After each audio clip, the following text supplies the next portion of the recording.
Cet exercice a été posé au brevet des collèges de métropole en 2017. Il traite de l'IMC, indice de masse corporelle. Le document 2 nous donne sa formule de calcul ainsi que l'interprétation des fourchettes de ces valeurs. Question 1. Dans une entreprise, lors d'une visite médicale, un médecin calcule l'IMC de 6 des employés. Il utilise pour cela une feuille de tableur dont voici un extrait. Petit a, combien d'employés sont en situation de surpoids ou d'obésité dans cette entreprise?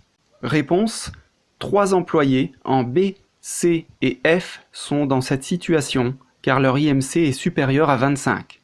Petit b, laquelle de ces formules a-t-on écrite dans la cellule B3, puis recopiée à droite pour calculer l'IMC? Recopiez la formule correcte sur la copie.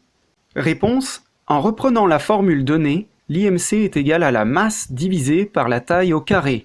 En coordonnées de cellules, cela donne B3 égale B2 divisé par B1 au carré. La réponse correspondante est donc égale B2 divisé par B1 fois B1. Question 2. Le médecin a fait le bilan de l'IMC de chacun des 41 employés de cette entreprise. Il a reporté les informations recueillies dans le tableau suivant dans lequel les IMC ont été arrondis à l'unité près. Petit a, calculer une valeur approchée, arrondie à l'entier près, de l'IMC moyen des employés de cette entreprise. Réponse: l'IMC moyen est égal à la somme de tous les IMC des employés que divise le nombre total d'employés. Ce qui donne 23 en valeur approchée. Petit b, quel est l'IMC médian? Interprétez ce résultat.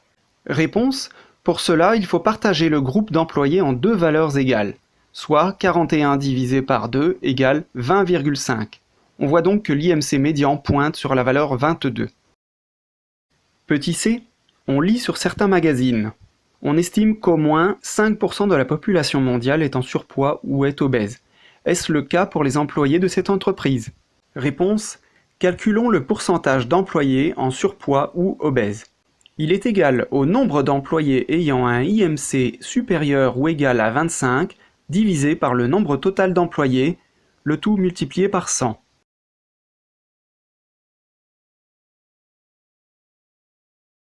On s'aperçoit que ce pourcentage est près de 3 fois plus élevé que celui de la population mondiale.